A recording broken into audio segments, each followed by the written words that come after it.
Chers amis, chers abonnés, bonjour. Aujourd'hui, vous avez vu le thème « En matière de rupture, le plus dur sera la chute ». Cette notion face à une rupture que le plus dur sera la chute pose une autre question. Une question amène toujours une autre question. Et bien souvent, on répond à une question par une autre question. Face à cette question, le plus dur sera la chute en matière de rupture, on peut en poser une autre. Est-ce que les personnes qui ont particulièrement souffert dans leur existence, est-ce qu'elles présentent un profil qui fait que leur chute sera beaucoup plus violente, plus terrible, et qu'elle générera une source plus massive, plus lourde de chute et de l'impact que ça va générer sur sa vie psycho-affective? Telle est la question du jour qui va se traiter avec plusieurs prismes. On va avoir un versant psychologique. Qu'est-ce qu'on peut faire d'autre sur cette chaîne que d'évaluer ce qu'est, comment réagit, comment se présente la psychologie humaine. Or, vous allez voir qu'effectivement, il y a un autre paramètre qui rentre en ligne de compte, la physique. Celles et ceux qui ont particulièrement souffert dans leur histoire, que ça soit durant leur petite enfance, les inconsidérations, les difficultés affectives, les insécurités affectives, les dénigrements auxquels ces personnes dû faire face, les blessures, les ruptures qui ont jalonné leur existence, la multiplicité des inconsidérations. Est-ce que ces personnes-là, lourdement chargées, j'insiste, lourdement chargées psycho-affectivement parlant, est-ce qu'elles présentent un profil qui fait que, quand il va y avoir une rupture, de nouveau une rupture, elles vont s'effondrer, tomber, chuter lourdement, beaucoup plus qu'une personne qui n'a pas connu ce genre, ou peu moins connu ce genre de phénomène. C'est une vraie question.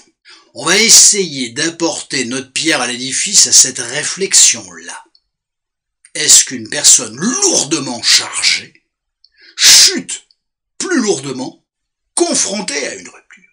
Autrement dit, l'effondrement psycho-affectif est-il plus rapide, plus lourdement marqué du fait de la répétition, des ruptures, des blessures, des inconsidérations, des je te mets de côté, tu m'intéresses pas, et du poids, les mots ont un sens, et du poids que cela a engendré psychiquement, psycho-affectivement parlant dans la vie de cette personne. Vous avez bien compris la problématique, c'est bien posé. Mais si on regarde vite fait les choses, on pourrait penser que oui, une personne lourdement chargée psycho-affectivement parlant va présenter une chute beaucoup plus élaborée qu'une personne qui a moins souffert. C'est une pensée, c'est une croyance. Faut se méfier de nos croyances, faut se méfier de nos pensées, parce que c'est pas toujours le cas. Attention aux constats trop hâtifs. Pourquoi celui qui est lourdement chargé ne chute pas forcément plus vite et plus lourdement que quelqu'un d'autre, que quelqu'un qui a été plutôt épargné? Il y a au moins 3 raisons à ça. 3. Je vais vous les présenter. 3 raisons. Le sujet lourdement chargé, psycho-affectivement parlant, par tant et tant de blessures, par des blessures à répétition, présente, entre guillemets, j'insiste sur le entre guillemets, une habitude de gestion face à ce type de pénibilité, que ne présente pas une personne qui n'a pas connu ce genre de situation. Ce type d'inconsidération, ce type de blessure psycho-affective, affectivo-affective pour ne pas dire, durant son histoire.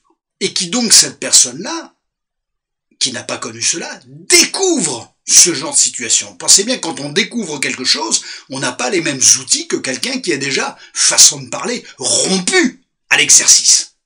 Premier point.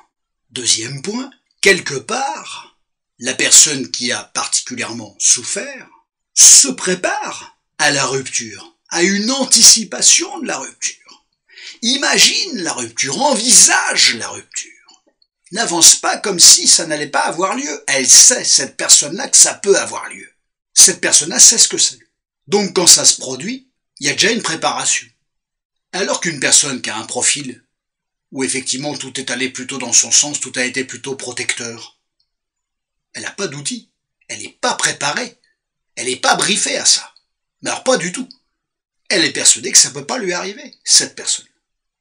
Troisième point, le souffrant, historiquement parlant, présente une notion d'acceptation quand la situation se présente, par répétition, par phénomène de répétition, qui fait que finalement quand ça arrive, certes c'est une forme de déflagration, mais il y a un côté, je le savais, je connais. Donc puisque j'ai déjà géré les précédentes, je suis encore debout, la preuve ça se présente encore à moi, donc je sais que je connais, je vais pouvoir gérer la prochaine. Alors que quelqu'un qui n'a jamais vécu ça n'est pas sûr de présenter les outils pour pouvoir gérer ce genre de confrontation, gérer ce genre de situation, puisqu'elle ne le connaît pas, cette personne-là. Homme-femme, peu importe, hein, c'est pas une histoire de genre. Le néo-quitté ne connaît pas cette situation-là, n'imaginait même pas que ça pouvait lui arriver. Donc ne présente pas d'outils de riposte et c'est une déflagration pour une déflagration. Comme quoi, la personne qui effectivement était lourdement chargée par son passé, pour ne pas dire par son passif, semblait présenter un certain nombre de caractéristiques là où on pourrait dire qu'effectivement pour elle, cette personne-là, ça va être une chute extrêmement violente, eh bien finalement je ne dis pas que ça va être agréable, je n'ai absolument pas dit ça, mais néanmoins elle présente des caractéristiques, une résistance à cette situation que ne présente pas une personne qui ne connaît pas cette situation. Ça me fait penser à la physique, la science physique. La chute des corps, ça vous dit quelque chose, ça? Aristote, ça remonte, hein. Aristote était l'un des premiers à s'être positionné sur la chute des corps. Il considérait que les corps lourds, lourdement chargés, chutent plus vite que les corps légers. Fort heureusement, en 1604, Galilée énonce la loi de la chute des corps, ce que d'ailleurs en passant certains considèrent comme étant la première loi de la physique moderne. Selon Galilée, la loi de la chute des corps, lorsqu'ils tombent dans le vide, tous les corps tombent à la même vitesse, quelle que soit leur masse, ce qui n'est pas ce que l'on voit. Visuellement, une pierre chute plus vite qu'une plume, parce qu'il y a un élément qui rentre en ligne de compte. Galilée, finalement, à ce moment-là, c'est un génie, comprend qu'il faut réinterpréter ce que nous observons en disant que la gravité fait tomber tous les objets exactement de la même façon, mais qu'il y a une autre force qui intervient, et seulement elle, liée à la présence de l'air, qui est responsable du fait qu'un objet massif va tomber plus vite qu'un objet léger. Finalement, la physique permet d'expliquer, par l'impossible, la réalité. L'impossible en physique, c'est ce qui ne se constate pas visuellement, c'est-à-dire par des lois dont l'énoncé nous semble démenti par l'observation. La loi de la chute des corps, ce n'est pas démontrée par le visuel, elle est hors du champ, en dehors du champ visuel. Pour trouver les lois de la chute, il faut faire un pas de côté, créer un écart, et interroger la loi que nous croyons vraie, pour démontrer qu'elle est fausse. Du moins qu'elle présente un démenti. Autrement dit, méfions-nous de ce que l'on croit certain. La résistance de l'air en physique, on vient de le voir, réduit l'impact de la chute de certains corps, alors que normalement, ils chutent tous de la même manière. Qu'est-ce qui pourrait produire dans la vie de l'être humain cette forme de résistance à la chute, en lien avec la rupture, afin de la réduire un peu, pour éviter une chute trop rapide, trop lourde, et un impact et une déflagration notoire à l'arrivée? Qu'est-ce qui pourrait, effectivement, faire résistance à une chute?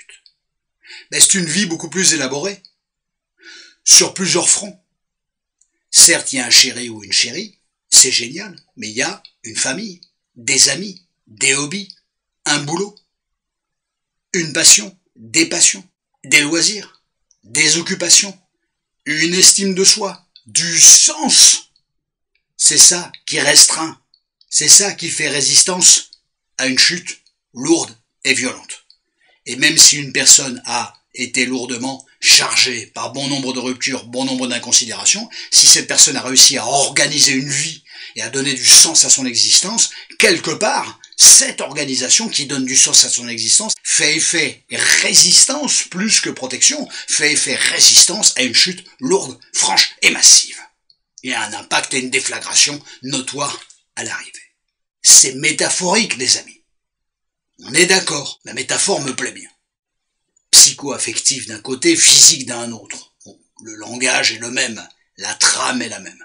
Si la vie de la personne, qui est quittée, est terne, manquant de sens, que le partenaire perdu était toute la vie de cette personne-là, il n'y a pas ou peu de résistance. Imaginez la déflagration que ça pourrait générer. Une fois que la personne aimée est partie, imaginez le vide sidéral que ça représente. On pourrait penser que elle serait protégée de quelque chose, elle est protégée de rien, par rapport à la personne qui a déjà lourdement souffert, puisque finalement, elle rencontre une situation qu'elle ne connaissait pas, et pour laquelle elle n'était pas préparée. Donc sa chute risque d'être effectivement beaucoup plus lourde et beaucoup plus violente. Contrairement à ce qu'on pouvait penser. Comme visuellement, contrairement à ce qu'on pouvait penser quand on voit une pierre qui chute beaucoup plus lourdement qu'une plume. Autrement dit, face à une rupture, la chute est la même pour tous. On a vu via la physique que ce qui pouvait permettre de réduire, de restreindre la lourdeur de la chute, au sens psychique du terme, mais je me sers de la physique pour étayer ce que la vie psychique pourrait raconter. Néanmoins, un certain nombre de choses peuvent ralentir cette chute, de manière à ce qu'elle soit plus abordable. Ça crée une résistance. J'ai pris un immense bonheur à vous parler de tout ça. Prenez un immense soin de vous. À très bientôt sur cette chaîne.